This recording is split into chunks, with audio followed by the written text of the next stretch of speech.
Are you ready to elevate your steak game? Well, I'm going to show you the secret for the perfect crust that takes simple steak nights and turns them into unforgettable culinary experiences.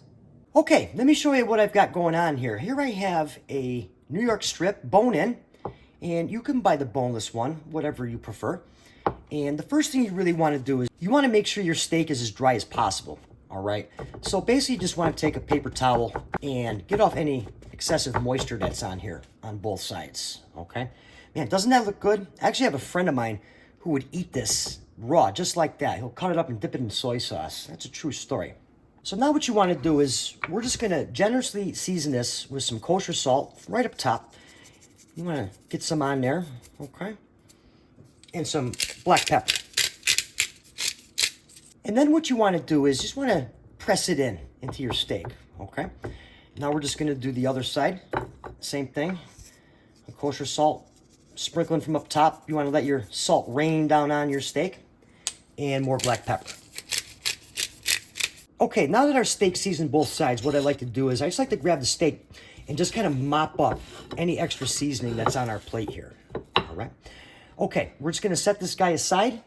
Okay, so the steak's hanging off to the side here, and I've got my cast iron pan. I turn the burner on, and you can cook with a cast iron pan. You can cook with a stainless steel pan. It doesn't make a difference, except for the cast iron pan gets hot and it retains the heat. So a couple minutes, this guy's going to warm up. All right, so after a couple minutes, our pan's warming up. Yep, right where we want it. Now what you want to do is you want to add some neutral oil here, okay?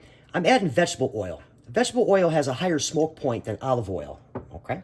And then you want to grab your steak and you want to just gently place it in the pan, lay it away from you, and give it a nice press, okay? Nice press in the pan. Hear that sizzling? That's what we're going for. Nice press, okay? Now a steak this thick will probably take about 3 to 4 minutes to cook it to medium rare. If you're team medium rare, that's the time we're going for. Your team well done, well, that's a different video altogether. Now, very important, don't touch it, okay? Don't touch it. Let it cook, let the time go. You don't want to pick it up and look. You want to get a good sear. The steak will release itself from the pan when it's ready to be flipped. 3 to 4 minutes. All right, so we're about 2 minutes into the cooking process, and I just wanted to show you here that if I grab the steak right here, okay, there's resistance, all right? The steak's not ready yet. Don't worry about it. Let it cook. Let it do its thing, all right? A lot of people sometimes they want to pull it up and flip it over. That's a negative, Ghost Rider. We're going for that really good sear. So we're going to go for 2 more minutes, and we should be good for the flip. Okay, so right about the 3 to 4 minute mark here, and now we're just going to grab it.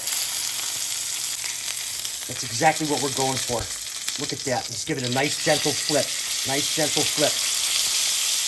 And press it down. Now, I'm cooking in a cast iron pan, so I'm turning my heat down because the cast iron retains the heat.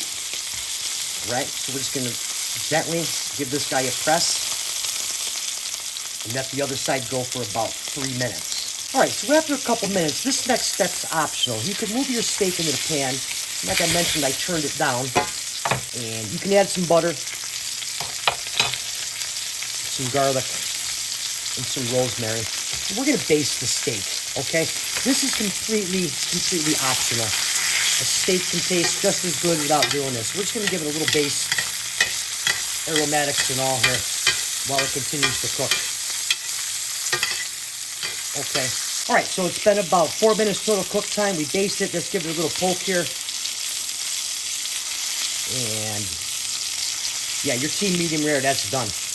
All right, you know it's medium rare if you put your hand here and you kind of poke right here. That's how you know it's medium rare. All right, so now what you want to do is you want to get it right out of our pan and right onto this cutting board right here. All right, very important that we let our steak rest. We're going to let this rest for about 5 to 8 minutes. Okay, so the steak I let rest for about 8 minutes, and what I did was I just cut the bone off, and let's get into this guy right now. Let's kind of see how it came out here. And that rest time is crucial.